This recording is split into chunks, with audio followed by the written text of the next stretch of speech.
Hi friends. और आप कैसी प्रैक्टिस कर रहे हैं अपनी हिंदी की, इंग्लिश की? इंग्लिश से हिंदी बनाना, हिंदी से इंग्लिश बनाना क्या कभी कभी लगता है कि बड़ा उलझन वाला काम है? हिंदी मीडियम के जो बच्चे हैं उनको मोस्टली इवन ये प्रैक्टिस भी होती है उनके ग्रामर में कि आपको हिंदी से इंग्लिश में बनाना है। क्यों बनाने हैं सेंटेंसेस? क्योंकि उनके पास एक मदर टंग होती है, उनका अपना मदर लैंग्वेज होती है, अपनी इन्फ्लुएंसिव लैंग्वेज होती है जो उन्हें बहुत अच्छे से आती है, लेकिन उसी को दूसरी लैंग्वेज में कन्वर्ट करना उनको सीखना पड़ता है, and that's called translation. So yes, here मैं आज आपको यहाँ बताने वाली हूँ कि translation from Hindi to English कैसे आप उसको इजी बना सकते हैं। मुझे मालूम है जो हिंदी मीडियम के स्टूडेंट्स हैं जो दूसरी लैंग्वेज में लर्न कर रहे हैं उनको ये काम बहुत टफ लगता है, क्योंकि क्या प्रॉब्लम्स हैं, क्या शॉर्टकमिंग्स हैं। चलिए आइए सीखते हैं। मैं हूं रसिका जैन, आपकी कोच, और आज मैं आपको बता रही हूं कि हिंदी से इंग्लिश ट्रांसलेशन आप इजी कैसे बना सकते हैं। एंड बिलीव मी, इस वीडियो को देखिएगा, आपको बहुत इजी लगेगी। सबसे पहले तो ये पता करते हैं कि हमें ट्रांसलेशन की जरूरत क्यों पड़ती है। अब अगर मान लीजिए मुझे फ्रेंच आती है लेकिन आपको सिर्फ हिंदी आती है, तो आप तो मुझे अपनी बातें सिर्फ हिंदी में बता पाएंगे, मैं आपको फ्रेंच में बता पाऊंगी ना। आप मुझे समझेंगे ना मैं आपको समझूंगी, हमारा कम्युनिकेशन खत्म हो जाएगा। We won't be able to speak with each other. So इसके लिए क्या करना होगा? Of course we have to keep learning the translations. मान लीजिए मैं और आप एक ऑफिस में है और अगर हमारी दोनों की लैंग्वेजेस डिफरेंट है, तो उस केस में आपको मेरी लैंग्वेज में मुझे समझाना आना चाहिए और मुझे आपको आपकी लैंग्वेज में समझाना आना ही चाहिए। So once when you want to get success, आपको अपने मदर टंग के अलावा एक और लैंग्वेज की जरूरत पड़ती है। आजकल तो स्कूल्स में भी 2 to 3 लैंग्वेजेस होती हैं। एक हिंदी होती है, एक इंग्लिश होती है एज अ सेकंड लैंग्वेज, और एक आपकी होती है स्पेनिश या फ्रेंच, जर्मन, आप इसमें से, अब तो चाइनीज भी है, और ऑप्शनल होती है कि कौन सी आप ऑप्शन में लेना चाहते हैं। लेकिन अभी के लिए हम सिर्फ यहाँ पर ट्रांसलेशन की बात कर रहे हैं जो बहुत ही कॉमन लैंग्वेजेस हैं, हिंदी एंड इंग्लिश। जो नेटिव स्पीकर्स हैं उन्हें इंग्लिश आती है, लेकिन हिंदी समझने के लिए उनको भी बहुत मेहनत करनी पड़ती है। क्या लगता है आपको उन्हें हिंदी लर्न करने की जरूरत नहीं होती? उन्हें भी होती है, पड़ती है जरूरत। Indians are everywhere all around the world. अगर इंडियन सब जगह पर है तो उनकी हिंदी भी सब जगह पर है। लेकिन हाँ, English because it is the language which is spoken world wide. मैं आपको बता नहीं सकती कि कितनी ही कंट्रीज में इंग्लिश बोली जाती है, जहां कोई भी लैंग्वेज हो लेकिन इंग्लिश काम करती ही करती है। इसीलिए हम भी इंग्लिश को इंपॉर्टेंस ज्यादा देते हैं। तो लर्न करने के लिए क्या तरीके हैं आपको हिंदी से इंग्लिश में ट्रांसलेट कर पाए, उसके लिए प्लीज ध्यान दीजिए।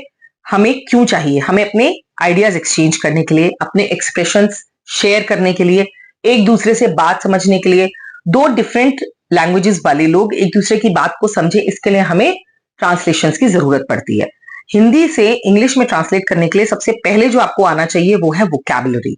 आपको ये पता होना चाहिए कि जाता हूं की इंग्लिश ऑफकोर्स गो या गोज होती है। मंदिर की इंग्लिश आपको पता होना चाहिए टेंपल होती है। बैठने की इंग्लिश सिट होती है। खड़े होने की स्टैंड होती है। ये बेसिक वर्ड से आप स्टार्ट करके और कॉम्प्लिकेटेड वर्ड्स की तरफ बढ़ते हैं ग्रेजुअली। ग्रेजुअली मीन्स धीरे धीरे। तो हिंदी के लिए आपको सबसे पहले ये आना चाहिए कि इंग्लिश में उसका क्या मीनिंग है, राइट? जब भी आप सेंटेंसेस को लिखें, हिंदी में अगर आपने सिंपल वर्ड लिखा है, सिंपल सेंटेंस लिखा है, जैसे कि मैं जाता हूं या मैंने बुक खरीदी है, I have purchased a book, इसको कोशिश करिए पैसिव में बनाएं। ये सिंपल सेंटेंस जो होते हैं वो एक्टिव होते हैं। पैसिव सेंटेंस में ये हो जाएगा a book is bought by me, या a book has been bought by me, या a book had been bought by me. इस तरह से अगर आप उसको इंग्लिश में इस तरह से करेंगे, आपने कभी न्यूज़पेपर पढ़ा है इंग्लिश का? उसमें नोटिस कीजिएगा सारी लैंग्वेज, सारी न्यूज, सारी इंफॉर्मेशन पैसिव वॉइस में होती है। Why? Because it has been translated from the Hindi to English to explain the English readers, correct? Next point है सेंटेंस स्ट्रक्चर पे ध्यान दीजिए। अगर कहीं पे नाउन और प्रोनाउन फर्स्ट आने हैं तो वो वहीं पे होनी चाहिए। उसके बाद अगर आपकी हेल्पिंग वर्ब या मेन वर्ब आनी है तो वो होनी चाहिए। उसके बाद आपको मालूम है कि मुझे एडवर्ब लगाना है, एडजेक्टिव लगाना है, या फिर जो भी आपको लगता है कि सेंटेंस का पार्ट है वो वहीं होना चाहिए। और लास्ट में आपको ऑब्जेक्ट आना चाहिए। ये नहीं कि कहीं ऑब्जेक्ट है, कहीं आपका नाउन प्रोनाउन है, कहीं पे वर्ब है, उससे आपका पूरा सेंटेंस स्क्रैम्बल हो जाएगा। आपको उसे अनस्क्रैम्बल करना पड़ेगा। So that's not the right way. Next point, read more and more my friends. जितना आप रीडिंग करेंगे उतना वो चीजें आप अडेप्ट करेंगे, आपके माइंड में वो सेंटेंसेस आएंगे, आपको समझ में आएगा कि मुझे क्या करना है, कैसे करना है, क्या लिखना है, कब लिखना है। सो उससे आपको वोकैबुलरी एनहांस्ड मिलेगी, करेक्ट? नेक्स्ट पॉइंट है, आप मूवीज देखते हैं, हिंदी की मूवीज देख रहे हैं, कोई बात नहीं, हर वक्त थोड़ी ना इंग्लिश देख सकते हैं। हिंदी की मूवीज के सबटाइटल को ऑन कीजिए, वो इंग्लिश में होना चाहिए।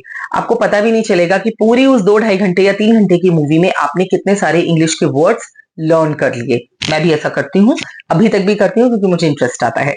सो बेसिकली उसे आप अपना इंटरेस्ट बनाइए और वो भी कीजिए।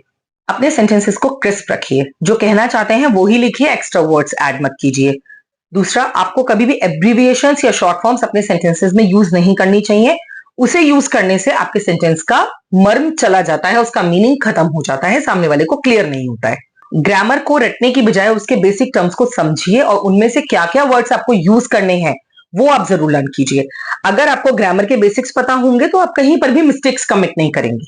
इंग्लिश को रीड, राइट एंड बोलने की प्रैक्टिस आपको एवरीडे करनी है। It is a daily basis practice. So don't stop and keep continuing with the practice of English.